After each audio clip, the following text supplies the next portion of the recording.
నందన నామ సంవత్సరం శ్రీరామనవమికి మిమ్మల్ని అందరినీ గుర్తు చేసుకుని నమస్కరించుకోవాలనుకున్నాను. అది ఈరోజు చేస్తున్నాను. మీకు నా నమస్కారం. కూజంతం రామ రామేతి మధురం మధురాక్షరం ఆరుహ్య కవితా శాఖాం వందే వాల్మీకి కోకిలం యః కర్ణంజలి సంపుటైరహరహైర్ముఖ్యాది భక్త్యాదరాత్ వాల్మీకిర్వదనారవిందగళితం రామాయణాఖ్యం మధు జన్మ వ్యాధి జరా విపత్తి మరణై అత్యంత శోభద్రవం సంసారం సవిహాయ గచ్చతి పుమాన్ విష్ణో పదం శాశ్వతం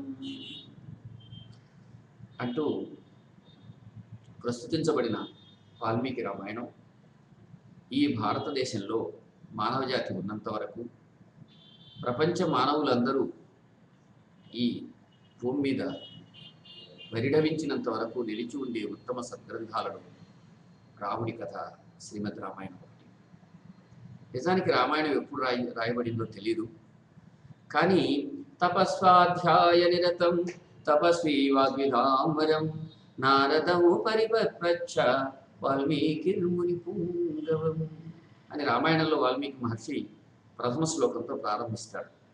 మునిపుంగవుడైనటువంటి వాల్మీకి నారదుడు అనే మహర్షిని అడిగాడట, కోన్మస్మిన్ సాంప్రదంలోకి గుణవాన్ కశ్చ వీర్యవాన్ ధర్మజ్ఞశ్చ కృతజ్ఞశ్చ సత్యవాక్యో దృఢవ్రతః అంటూ ఈ భూమి మీద 16 ఉత్తమ గుణాలు చెబుతూ, ఇవి ఉన్నవారు ఎవరైనా మీకు తెలిసిన వారు ఉన్నారా అని చెబితే, అటువంటి వాడు రాముడు ఒక ఆయన ఉన్నాడయ్యా, దశరథ రాజు కుమారుడు ఆయన అంటూ రామకథ జరుగుతుంది. నిజానికి రామాయణం జరిగిందా లేదా అంటే షిరిడి సాయిబాబా లాంటి మహాత్ములు వీళ్ళ ఈనాడు భారతదేశంలో ప్రతివారు రామకథ జరిగిందనే నమ్ముతారు. బాబా కూడా అది జరిగింది, అప్పుడు నేను అక్కడ ఉన్నానని కూడా చెప్పారు. అందుకని జరిగిన కథను వాల్మీకి రాశాడని నమ్మడం భారతీయ అంతరాత్మ, అది మనందరికీ ఆమోదం. రాముడు ఒకనాడు ఈ భూమి మీద నడయాడాడు. సీతమ్మ వారు పరమపావనమైన తమ జీవితాన్ని ఈ జాతిలో పెట్టారు. ఆ సీతమ్మ, ఆ రాముడు ఈ జాతికి ఆదర్శ పురుషుడు. అంటే ఒక అమ్మాయి ఎలా ఉండాలా అంటే సీత వలె ఉండవాలి, అబ్బాయి ఎలా ఉండాలి అంటే రాముల వారి వలె ఉండవాలి.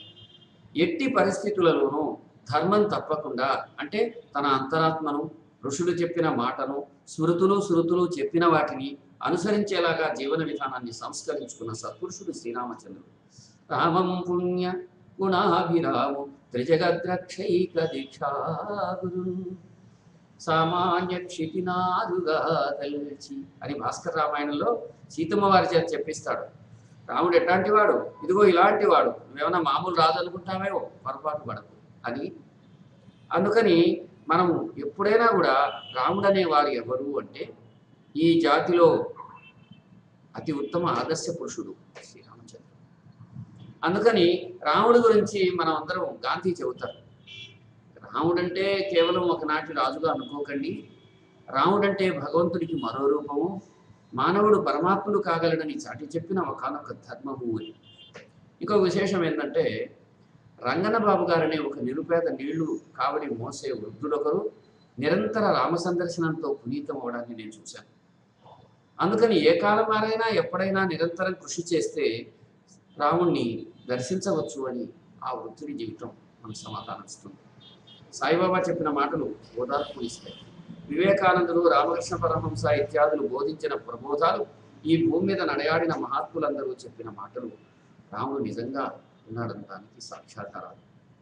ఇకపోతే రామ నవమి రోజున మనం ఏం చేయవలే అని ఆలోచిస్తే, రాముడి నవమి రోజున అంటే రాముడు పుట్టినరోజున ఇంతవరకు మనలో ఉండే మనోజాడ్యాలు వదిలించుకొని ధార్మిక జీవనం వైపు నడవగలిగితే, ఋషులు మెచ్చేలాగా నడిచేలాగా నడవగలిగితే, మన అంతరాత్మను చంపుకోకుండా జీవించగలిగితే అది రాముడికి ఘన నివాళి. అప్పుడు రాముల వారు మన గుండెల్లో కూర్చొని ఆయన సీతారాముడై, సాయిరాముడై, సకల కళాభిరాముడై, సజ్జన సుందర శ్రీరాముడై మన ఎప్పుడూ ఆశీర్వదిస్తూ ఉండేది.